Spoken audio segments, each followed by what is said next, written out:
Yes, people, welcome back to the channel. Myself and Lawless outside the Emirates here, next to the legend, the GOAT of the Premier League, Thierry Henry. Would you say so? I think that's a big statement. I think he's one of the greats. But to say, Alongside who? it depends what we define. It depends what we define. I mean, we could spend all time here, but yeah, he's top three. He's top three. Okay, interesting. We're not here to talk, not here to talk Premier League greats. We are here to talk about a combined 11 between Arsenal and West Ham players of this season. Because West Ham have got some new players now, so you might want to throw some new shouts at me. Let's start in goal. David Raya, Areola. I think Areola is a great goalkeeper, but I don't think his distribution is anywhere near as good as David Raya. I don't think he's anywhere near as good as his feet, and I don't think he is any better at shot stopping than David Raya. So I'm going to pump forward David Raya in goal. Yeah, this is where I'm going to have to disagree here. And there's not many positions that I'm going to push, but this is where I feel like I can. What's Areola better at than David Raya? I think he's a better shot stopper. 100%. I think What he's else? a better shot stopper. I don't think his distributions is that bad. Yeah, okay, David Raya was brought in for his distribution. That's his strength. That's why Arteta has treated Ramsdale like pure shit. So yeah, I'll give you that. But I'm sorry, as a goalkeeper, do you know what I want the goalkeeper to be the best at? Saving goals. And I would guess argue. what? And look at the stats. We want to talk about stats, Stato, you in another video. Last season, Areola made more saves than David Raya. So the way I look at it is, Did he get the Golden Glove for that? well, listen, maybe yeah, but the thing is, you get the Golden Glove for how many goals you concede or don't concede. Guess what? That's part of the defence. The Golden. I would agree with that. Yeah, so I think the Golden Glove shouldn't just be for a keeper; it should be for the entire defence. And look at the defence that Raya has in front of him, and the defence that Areola had in front of him last season. Absolutely disastrous. You put Saliba and Gabriel in front of Areola, I'm telling you, it'd be a different story. Imagine how much comfortable and confident he would have been with them. If you look at the goalkeeping attributes, shot stopping, command of area, good with their feet, distribution, David Raya wins more in those attributes than Areola. Would you not agree? Areola's a better goalkeeper. He's better at keeping the goals. What does that mean? away. He's better at stopping the ball going in the back So of he's the a better net. shot stopper, but he loses on every other attribute. So you put him in because he's a better shot stopper. All the others don't matter.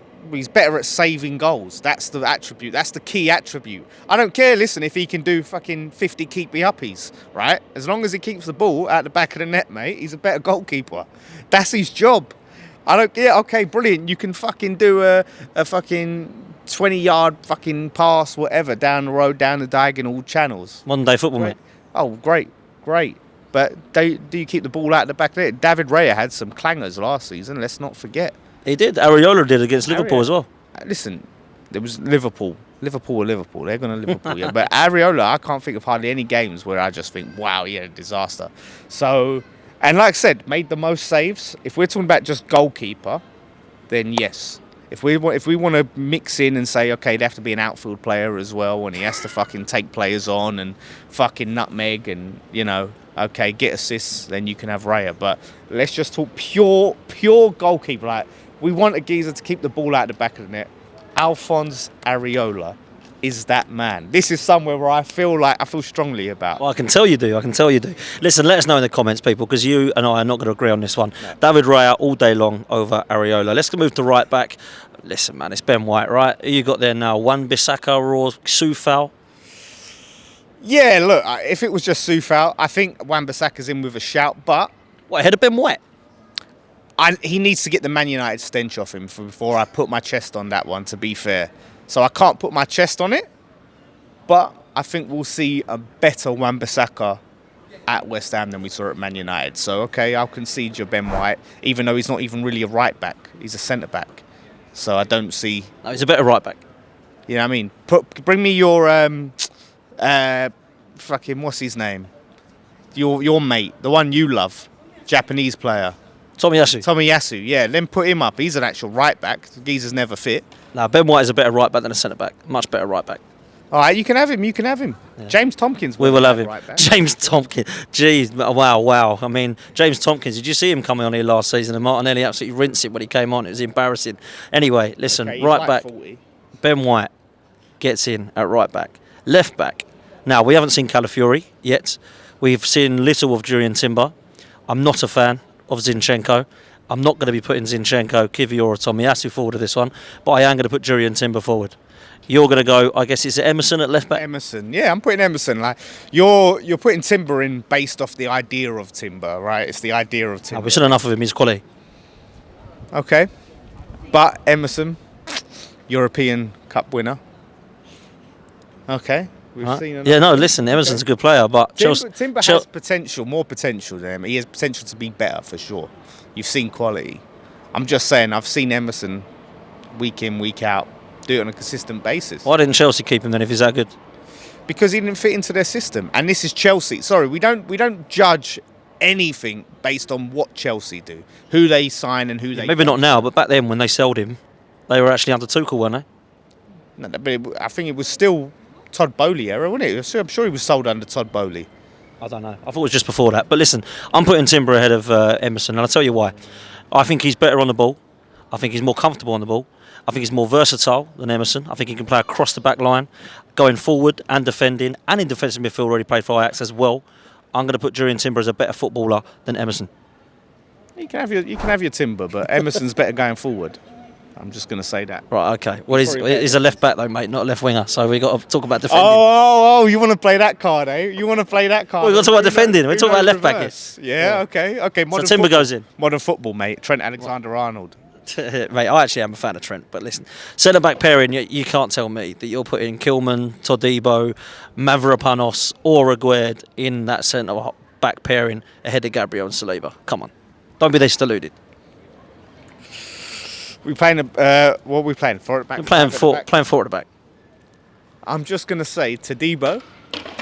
He's gonna show himself this season. Hasn't played yet. Okay. I'm just saying when he gets there. You can have your Saliba and your Gabriel for now, but just know that keep that one of them places warm for Todibo. Okay. Well, do you know what? The reason I'm going to disagree with you twice here is because as much as I do think Todibo will be good, Gabriel and Saliba are clearly getting in here, but I think Kilman's a better signing than Todibo. Wow. He's Premier League proven. He's a good centre half. I think he's been underrated at Wolves. I think he's been overlooked by Gareth Southgate in the England setup. Players like Harry Maguire and Lewis Dunk getting in ahead of him. I just think this is a good signing, Lawless. He was our best player against Villa, I will say that, and he very much surprised me. But I think it's obviously Todibo is the exciting player, and so it's going to be very interesting. But Gabriel, last season, he was quality overall, but he did have quite a few errors. Gabriel, we saw it in the Champions League. Few errors leading to goal. Yeah, he does have errors. He's definitely not as much of a bozo gene as he has been in the last couple of seasons. And I think Saliba has complemented that. Saliba, best centre half in the league. He's up there. I feel like as good as he was last season, he didn't. I think the season before he was better. Okay. I think he dropped down a notch last season, slightly. Like there was a few games where you look at, but I think overall them two as a pairing, they're a solid pairing, and they, like you said, they complement each other. To say he's the best right now, I can see the argument for it. He's up there. He's at least probably top two. Okay, interesting. Into the midfield we go. Partey, Rice and Odegaard. Talk to me. Okay. Let's see what we got here. What we playing? What we doing here? I think we've got Alvarez, who I think is very underrated by rivals. I think he's a good player. He's apparently wanted by a few clubs in European clubs. I think Liverpool, a few other clubs are looking at Alvarez. Yeah, I rate him as a defensive, as a pure natural defensive midfielder. I think he's class, without a doubt. Who else we got there? We've just signed obviously Rodriguez. I wouldn't put him forward. I wouldn't put Ward-Prowse or Souček forward. So it depends. It's obviously, if we're talking about playing a defensive midfielder role. So let's talk that. So you're putting Rice there as a defensive midfielder. No, I'm putting Partey there, and then I'm putting Rice in the 8, and then Odegaard in the 10. Nah, what is it with some of you Arsenal fans and Thomas Partey's quality, mate. No, I'm not saying that he's not or he is or he isn't, but Rice is the 6. Right. That's his So strength. it's Partey. Okay, but what has Partey done over the last... Which midfielder are you putting forward? All right, Alvarez. You think he's better than Rice in the 6 and Partey in the 6? No, I'm not saying he's better than Rice in the 6. He's definitely better than Partey in the 6. Why is he better than Partey in the 6? Partey, when he's fit, is one of the best in the league defensively. Wow, okay. Well, do you know what? Part of being... We're saying that everyone's fit here. We're saying that everyone's fit. No. But what we're saying is part of a footballer's job is to be fit, right? Is to keep yourself fit. And the last few appearances, when we've seen him play, he's been a bit of a disaster class. Like a couple of seasons ago, the amount of times we see him lose the ball. I think when we had Rice picked his pocket easily and we ended up scoring. So you're putting Alvarez in the 6, Rice in the 8 and Ødegaard in the 10? I mean, if Rice must be in the 8... Well, no, he doesn't have to be in the 8. You could put full Paqueta if you wanted in the 8 or someone like that. Okay, you can. Yeah, that makes more sense. Rice in the 6, Paqueta in the 8. That makes more sense to me. Okay. Do you know what? As much as I like Partey, he needs to be available. I'll let you have Paqueta. But Ødegaard goes in. Yes, exactly. We're not partying hard here. Mate, make sure you never do that again in front of me. Don't tell me you've never done it. Mate, I'll leave that to Cecil dancing, do you know what I mean? Listen, Ødegaard walks in. I'll let you have Paqueta. I do think he's a baller. I do. I don't know what's happening with him, by the way. That's for another podcast. Let's go with the front three, because you famously told me last season that the front three at West Ham was better than the Arsenal front three. So let's see if we still agree here. I've got a fly buzzing around me in my hair.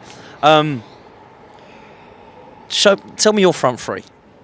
Okay, if I'm going to put forward a front three to compete Arsenal, with Arsenal, no, but Arsenal do what you would pick. Yeah, Okay. combine. Saka on the right, Bowen up top, Kudus on the left. Okay. So I 100% agree that Saka has to be on the right. Yeah. I think he gets disrespected. I think he is one of the best players in the league. We could have put him left back, to be fair, but Arsenal fans don't like No. We ain't putting him left back. Not in this team. Not in this team. We'll leave Timber there. Okay. Bowen up top. Big fan of Bowen. Plays on the right usually though. I know he can play there. If Bowen was such a good striker, why would West Ham need another centre forward? Because he's better on the right. Here we go. Stop there. Let's stop there then. So we can't put him up top because you've just told me he's better on the right. But here's the why. Here's why. I think he's better up top and he's a better finisher than Gabriel Jesus. Right? I would agree with that. And when I said that we had a better front three than Arsenal, that was when Bowen was up top for us. Because what we was doing, we was playing Bowen up top, Kudus on the right, Paqueta on the left, but they was interchanging. No one had a defined position. So you'd have Bowen would drift out to the right, Kudus would drift in the centre, and they would interchange. They had like a free role. And I think Bowen in that free role, sort of false nine position, I would easily put him up there over Gabriel Jesus. Would you put him in there ahead of Kai Havertz, who scored 13 goals last season, 14 goals actually, and only played there for half a season? Yes, because it's Havertz. Like, I'm sorry, one season wonder. It's Havertz at the end of the day.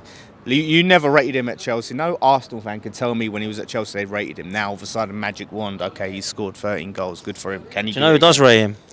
They play for Germany him as the number 9 ahead of some guy called, what's his name? Fulkrug. Do you know who that is?